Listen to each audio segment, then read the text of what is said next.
Alright, anyway, this disclaimer, I'm only gonna do this once, so if it doesn't make sense, rewatch it. If it does make sense, cool. A few things you need before we start is Discord. If you don't have it, get it. And reading comprehension skills. If you don't have it, get it. Functionality is pretty bare bones, but a lot is pretty functional so far. If at any point I meander or any of that, feel free to skip around. I don't really care. But if it doesn't make sense because you are skipping around, unlucky. That's pretty much it for the disclaimers, I guess. Let me teleport out of here. This doesn't make a lot of noise. If you found the game from the Zul channel, read the first line that's in every freaking video and click on the About section and you'll get a link to our Discord from the Worm Hunt channel. You'll first see this welcome area and receive this message and a welcome from Tiffany. Give Tiffany a thank you. She's not a bot, it's a real person. Read the message, don't ignore it.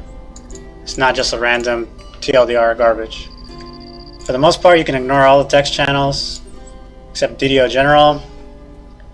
If you want to quickly get into the game without messing with anything and just want to fight skeletons, in the pinned comment section, Rumi's message here, and you jump to it, will give you the fastest way to start the game. And this is all you'll need to get you going. If you want to mess with anything else aside from enemy spawns, then you'll have to do it all manually on your own. The version I use can be found here on GitHub. I'll post it in the main channel. I'll write Zul channel.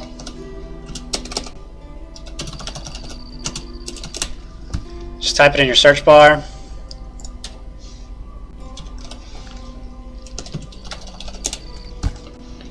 And it'll show up. Just jump to the message.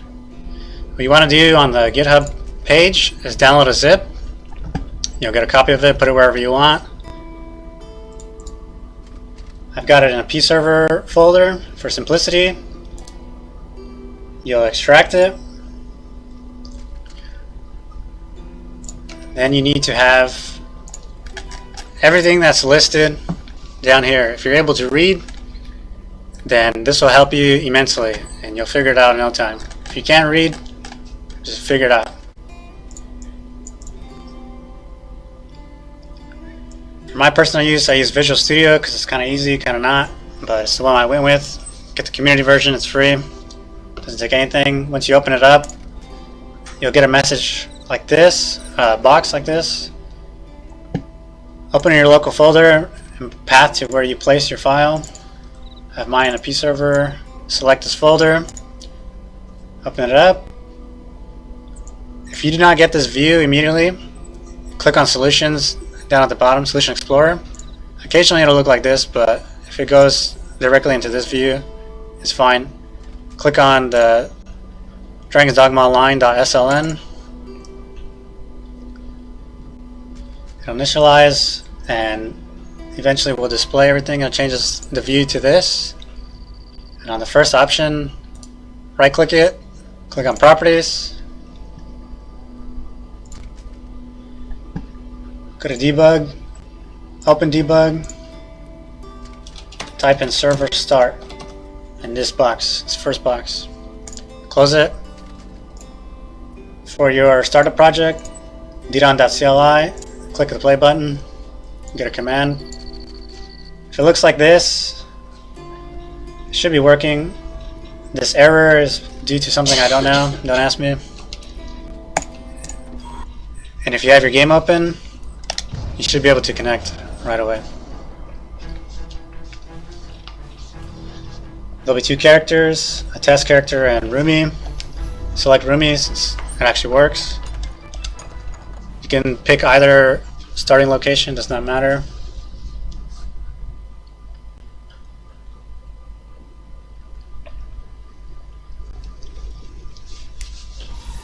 Once you load in, you'll probably be a shield sage. With a jump ring, you can summon a pawn. It'll be a sorcerer wearing rags. Once you go outside, with this version there's only one enemy, but we'll change that later. You do get this adventure dialogue every time. Just close it. The one enemy is located here. And just run up to it, make sure it's here, so you know everything's working properly. Well, if you get in the game in the first place, everything's working properly.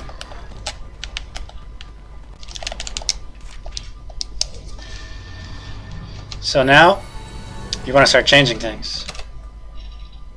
You can close this command prompt, it'll just log you out of the server since there's no more connection. But from here, there's a few things you can do right off the bat. The simplest edit you can probably do is just your weapon, your class, and your skills. And all the information that you need for all this is found in the White Dragon Temple Discord under useful information. There's a zip here with everything you need ID wise, enemies, skills, equipment, yada yada. There's also an example given here. You can click on it. This has a picture of pretty much everything edited that you could probably edit, besides accessories and other certain things. If you want to follow this, which is a lot simpler, this is what you look like, and these are the skills you'll have. If you want to find where I got the spots to change this information, just click start here, and then click on this. Simply scroll down and look for the piece that you want. If you're trying to change your class, your equipment, everything's all here. Just find it. You can get it all and save it into your own Discord, so it's easier to find. That's up to you. So in our case, I'm going to be changing just equipment and class first. So if you look back at where we have all our information, if I can find it, you see here it says game server dump, game dump data 13. So game server should be this, game dump,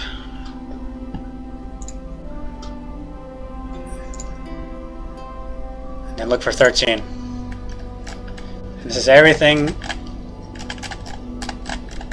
that's listed here.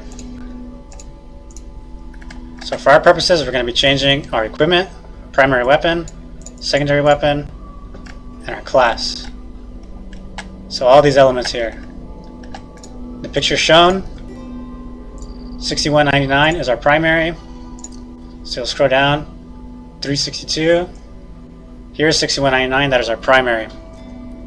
Using the example,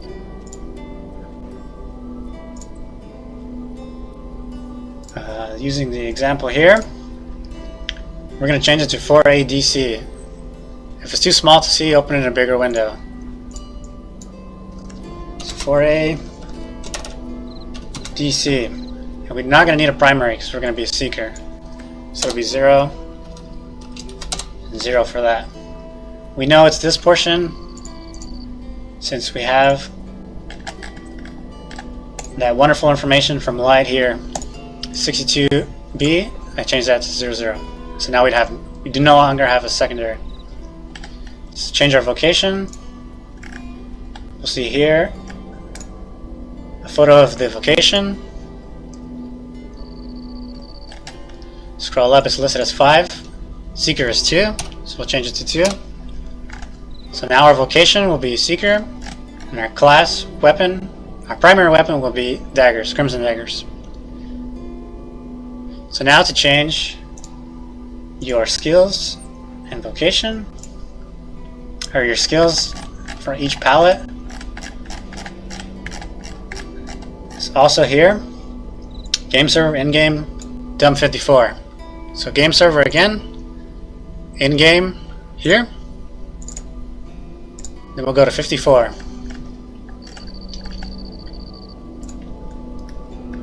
Here's 54. Does it look like this? Yes, it does. So now, using the information from this zip folder, you can get your class skills, which I have saved here for simplicity's sake. Here's all the seeker abilities, so we can start changing them. There is a photo that shows them. These are augments, sorry. There is a photo that shows them a lot easier, but I don't have it on hand.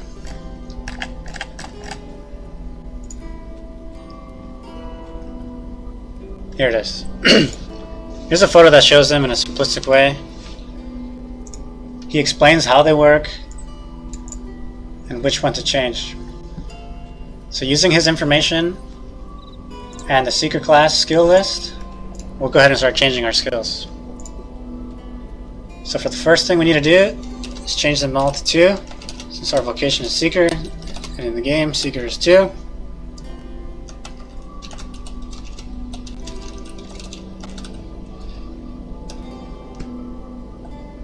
The 4 on the left here are square, or left click for mouse players,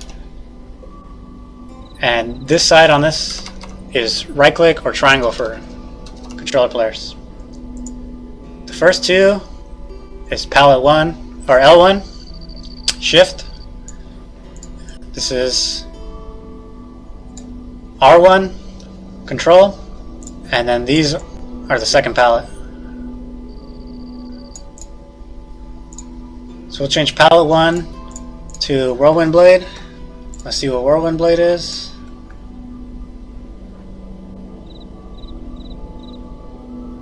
That's Hunter. So Whirlwind Blade is 9. That'll be my square. Change the level to A because I can. Change this to E. Change to A because I can. This is Soaring Hawk Slash. I want this to be Easy Kill T. Here's Easy Kill T. So it'll be D4. And then this I'll change to Reset. Reset is 6. And there. And from there I'm pretty much good to go. Start it up.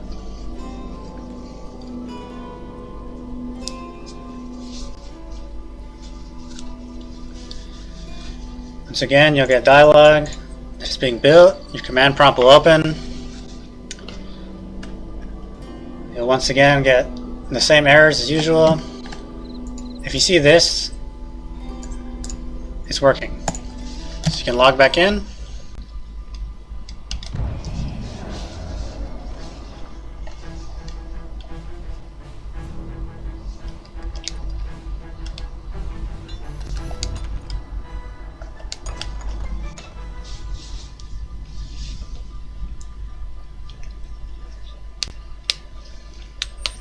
After logging in, only our weapon, class, and first palette should be changed. So see we have our crimson daggers are yellow because I didn't change the color. Some of the pawn just because why not.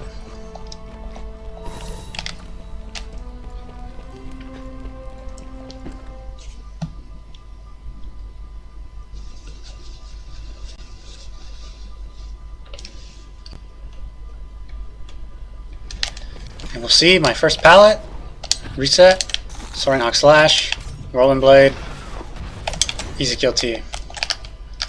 So there you go. That's the easiest and simplest way to just get the game playable, start having fun. But now we need to fix the enemies. Well, not fix, but revert, I suppose. So there's a dialogue. For the enemy spawning portion, it's under the enemy set handler. Just type an enemy in the solution search. Click enemy set handler. And recently, the spawn was changed to be from CSV, where in the past we were manually doing it. I still do the manual way, since the CSV is not quite done. But the CSV is better and faster and a lot simpler in every way, but for the purposes of just this, we're gonna do it the old way. I have it copy pasted. You can just freeze this and copy it word for word, or ask me on Discord and I'll send it to you, one of the two. And we'll run it again. This portion here is the enemy name, the enemy ID. Move this dialog for a second. The named enemy params ID. It's just like the enemy's title. The scale should be simplistic enough. You can change the size. It could be massive. It could be small. Up to you. Level. I put a boss in the ID section. So I want boss music and a boss gauge to appear. So I have it as true. You can change it to false if you're going to fight regular enemies. If you'd like, up to you. Log back in.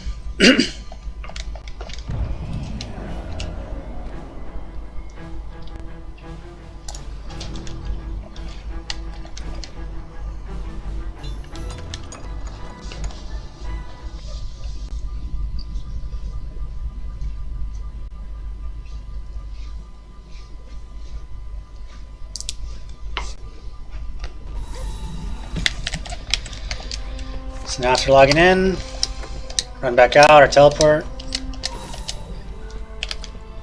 It's really up to you how you want to do it. But just check to see if the enemies actually got changed.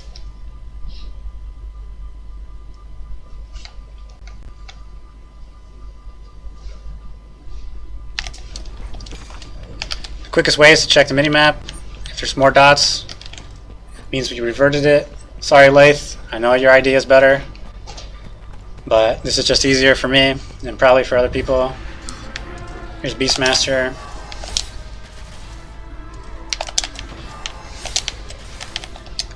Cool. Let the pawn do its thing. Right. So if that's all you want to do from the get-go, here's your enemies and your weapon, class skills. Pretty much the game should be playable from then on. For the others who want to change more, such as gear, you can always refer to these images here and see what goes where, or just copy it completely to see a full example, and then from there you can change it yourself.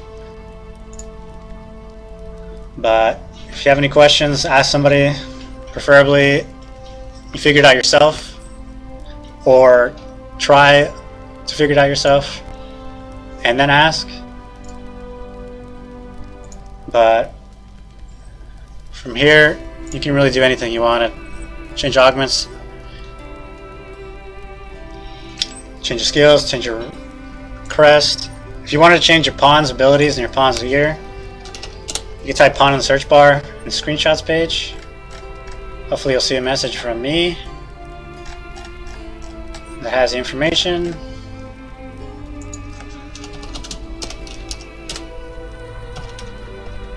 I have streamer mode on.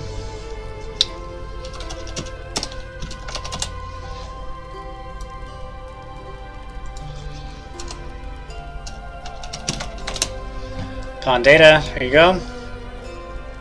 This has all the pawn stuff highlighted, and these are the default IDs and what you can change them with. It could be anything you wanted. As long as it's a valid ID, the game won't crash. And yeah, just go from there. If there's anything that's needed more in depth, I can make another video, but this is just to get people started and to have less questions being asked overall, hopefully. The pawn section is found in... I don't have it in the other one.